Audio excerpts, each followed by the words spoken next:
Are sending quarterback Geno Smith to the Raiders for a third-round pick.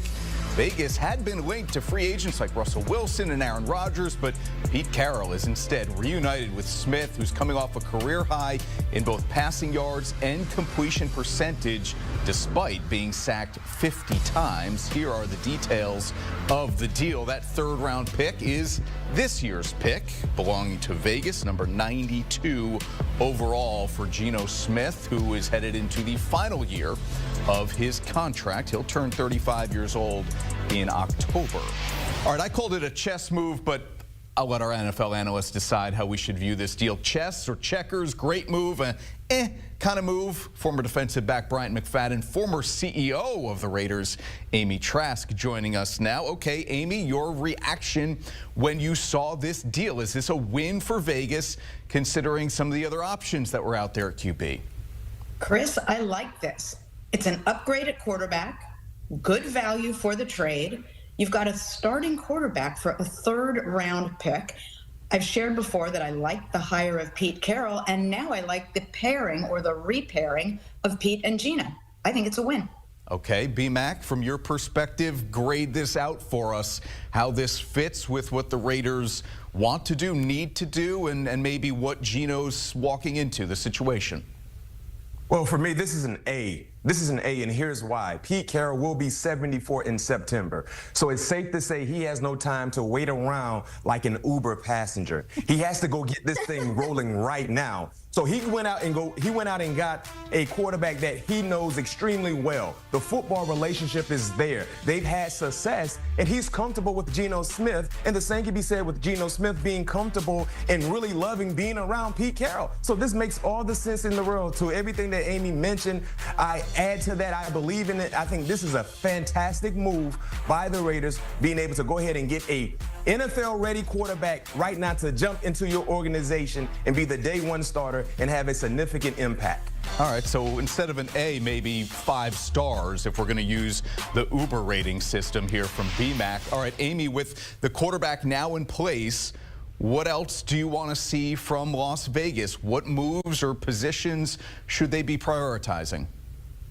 Well, this trade now gives them greater optionality in so many regards, greater optionality in free agency, greater optionality in the draft. Look, they still have their first-round pick. If there's someone they love who will be there at 6, great. If they want to trade up, fine. If they want to trade down and amass picks, they can. What doing this, and Bryant just noted it beautifully, I can't state it any better. They now have a starter at quarterback going into the season, and that gives them a lot more optionality with respect to the roster. All right, B-Max, so a starter going into this season, but as we mentioned, Geno's going into the last year of his deal. We talked about his age, turning 35 in October, and as you see, the Raiders still hold that number 6 overall pick. So what should Vegas do here with that pick?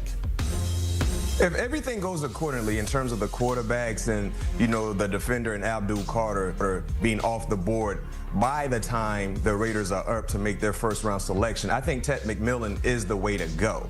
The outstanding, talented wide receiver from Arizona had an outstanding collegiate career. The thing I love about Ted McMillan, he has the measurables of a T. Higgins and the smoothness of an A.J. Green. The opportunity to eventually play his way to become the wide receiver 1 for that offense. You pair him up with Jacoby Myers, who had a really good, quiet year a year ago, not to mention the pass catcher and offensive weapon they have in Brock Bowers. If you're Geno Smith, you love the foundational pieces that you're walking into, especially if Ted McMillan is there at 6.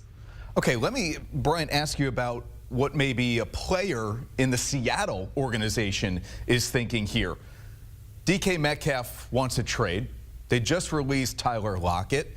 And now you trade your quarterback. If you're a member of the Seahawks here, are you looking around thinking, what is our plan? Or are you trusting in John Schneider, who's obviously done this really well for a long time? Well, you have to trust in GM John Schneider because, to your point, Chris, he has a real good resume of hitting on draft picks and doing well in free agency. But right now, there's a conundrum going on with the confusing moves that we're seeing. It's almost like they're forcing their way into a rebuild. This was a very, very successful team, in my opinion, with Mike McDonald in year one as the head coach. But now you're kind of moving some of your key contributors away to other opportunities. And I talked about Pete Carroll not having the luxury of just waiting around. Heck, Pete, if you want to see exactly what's going on and improve your team, maybe throw a flyer out to Seattle to see what it would take to go get a DK Metcalf, and potentially a second rounder for sure. So if you're Pete Carroll, like I said, he will be 74 in September. No question, he's aged like fine wine, but he has no time to wait around. So if you want to add more arsenal to what you already have in place, Seattle, I mean, hey, what it would take to get DK reunited, and it feels so good. We know that's a song we all love. And I think it would be a great situation for Vegas if that could become a new opportunity in landing another former player that Pete Carroll has coached and drafted to become part of the Raider Nation. I'm not going to sing. Amy, if you're Sam Darnold, right, who appears to be QB1 on the free agent market, and you're Seattle, a team that now needs a QB1, trading a guy like DK maybe doesn't make it more attractive to Darnold, but are all the stars aligning here for Sam Darnold to really be the target of Seattle? What do you think? Well, before I answer that, I will just tell you, I'm a little bit crushed that you said we're not going to sing, because when I heard Bryant say that, my initial comment was going to be, maybe the three of us should sing, but that might not be good for CBS HQ, Sports HQ.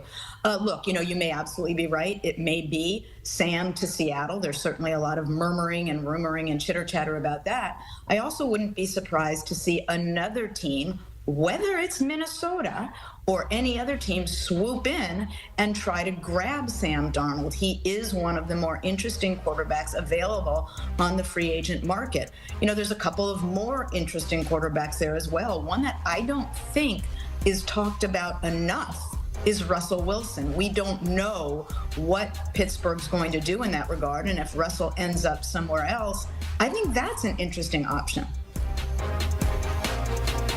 And there's the tweet from our Jonathan Jones here that the Seahawks have been rumored as a potential Sam Darnold landing spot. Of course, now with this most recent move, it certainly makes sense that that connection would be made.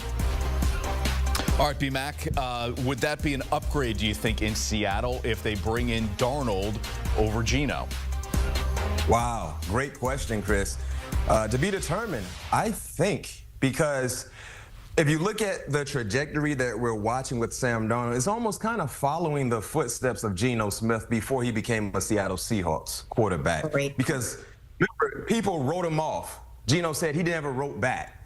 Folks wrote off Sam Darnold, and clearly he didn't write back either. And there lies the opportunity for him to revitalize his career like he did a year ago for the Minnesota Vikings. So it's almost like these two players that we're talking about, they're kind of following the